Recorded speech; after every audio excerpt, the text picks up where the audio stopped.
I'm sure my family was expecting me to have this huge reaction to it, just like I had DuckTales and Batman. I mean, surely Indiana Jones and the Temple of Doom would bring just as big of a reaction.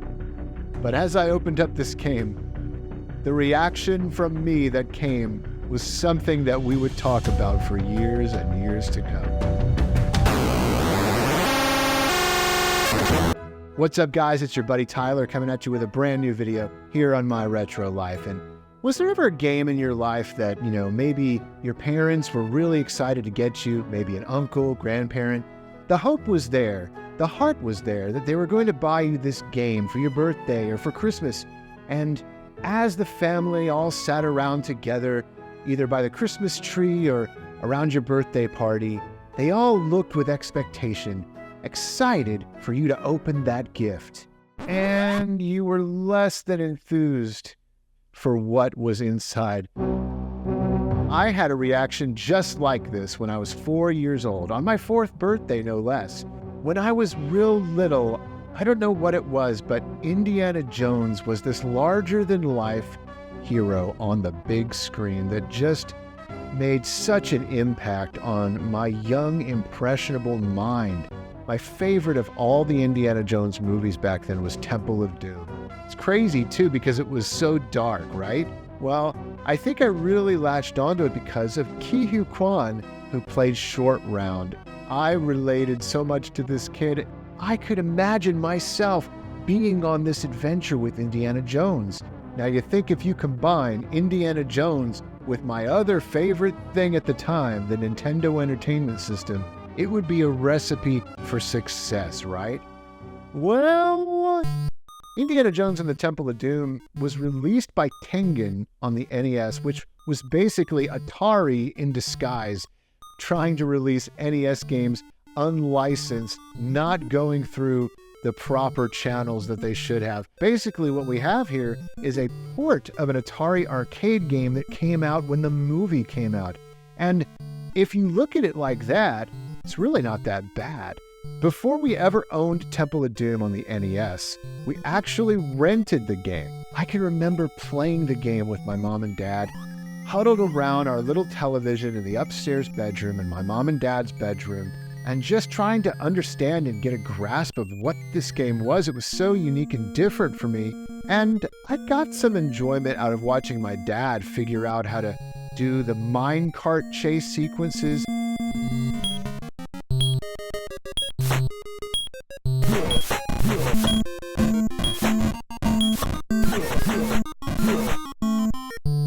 But ultimately, I just remember struggling with this game.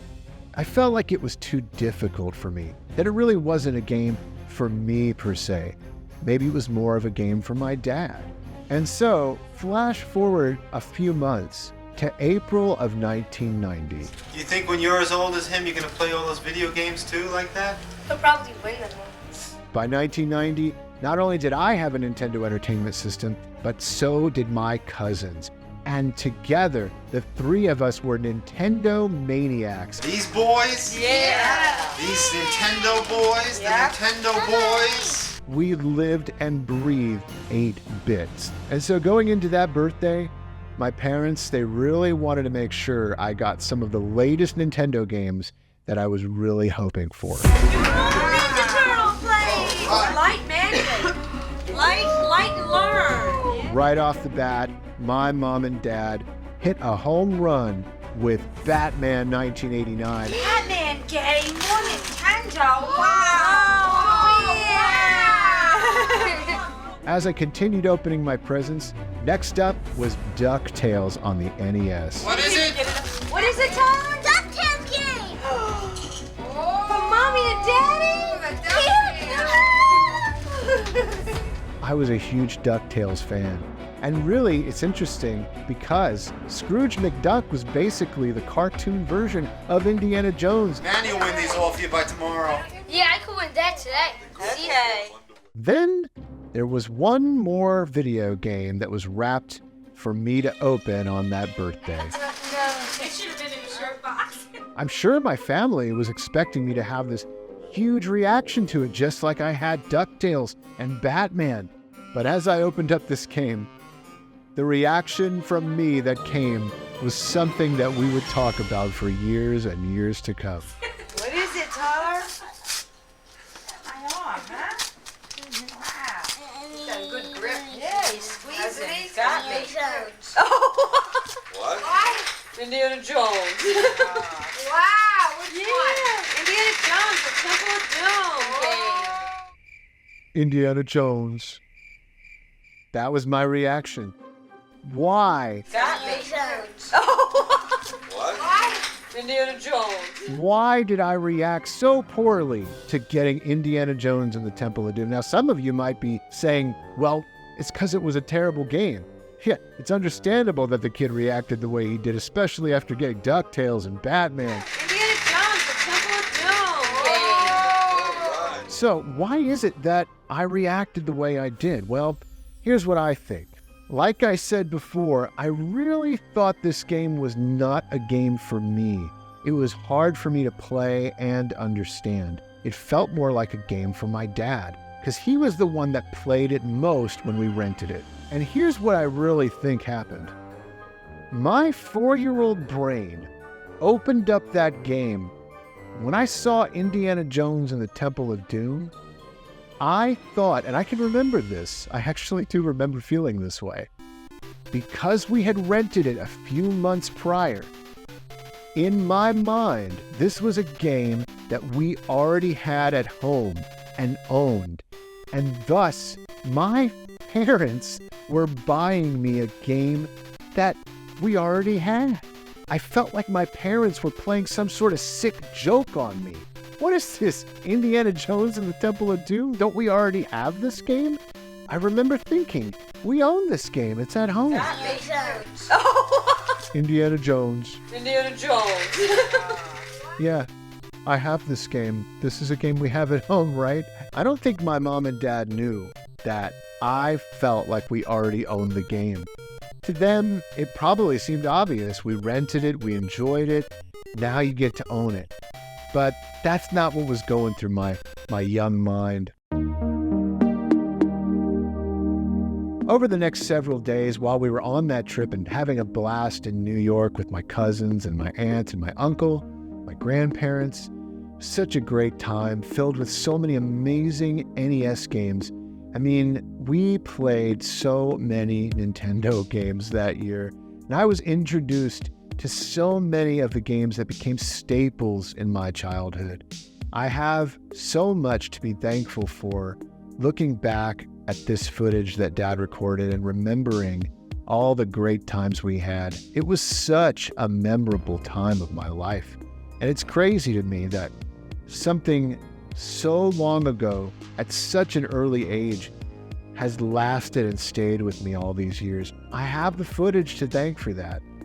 And Indiana Jones and the Temple of Doom became a game that we really tried beating. We spent a lot of time playing that game during that trip, especially my cousin Manny. He really latched onto it and took up the challenge. He was the king of games. There was no NES game that he met that he couldn't beat.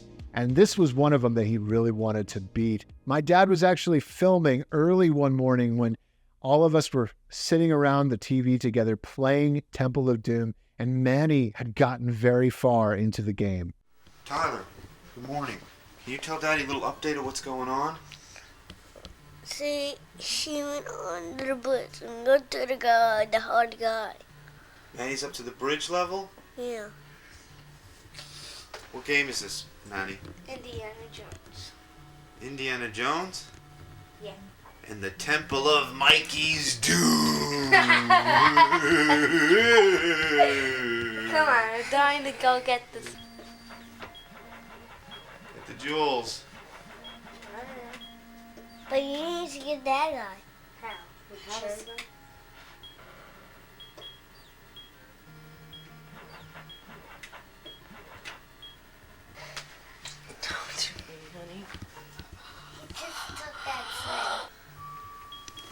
You got him. Now where's he have to go? I don't know. Get the heck out of there. Go down there. I know. Oh, there's a wall. There's a hole there. He needs to get that guy, Mommy. There. Wave 10. Use map to find hidden exit. Oh my goodness. This game, this movie, this character, Indiana Jones, holds a really special place in my heart. Because actually, when I look at Harrison Ford on the cover of this game and in the poster of the movie, I don't just see Harrison Ford, or I don't just see Indiana Jones. I actually see my dad. And that's because when I was a little kid, my dad and I would actually play Indiana Jones and the Temple of Doom. He was Indiana Jones and I was Short Round. Hi, guys.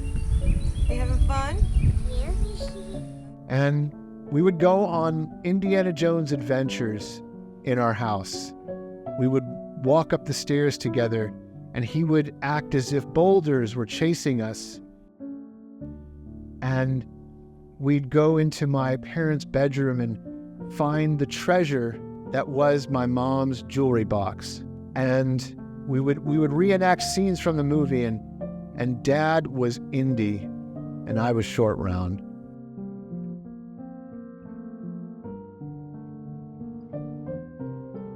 Those are some of the most amazing memories I have in my whole childhood of me and my dad. And I don't have those on tape. Those all happened when the camera wasn't rolling. But what I do have is the footage of me getting the game. I absolutely loved this movie and this game, this character, everything that it stood for, because it stood for so much more than what it was. Got me.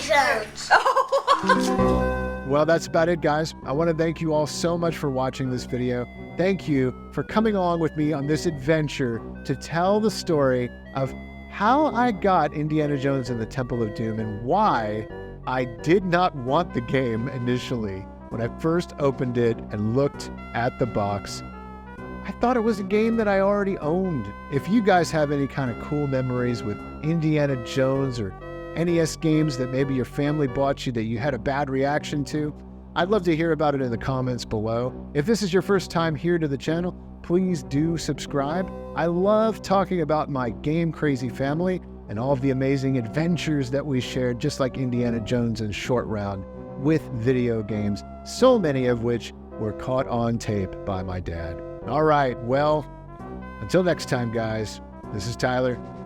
See you later.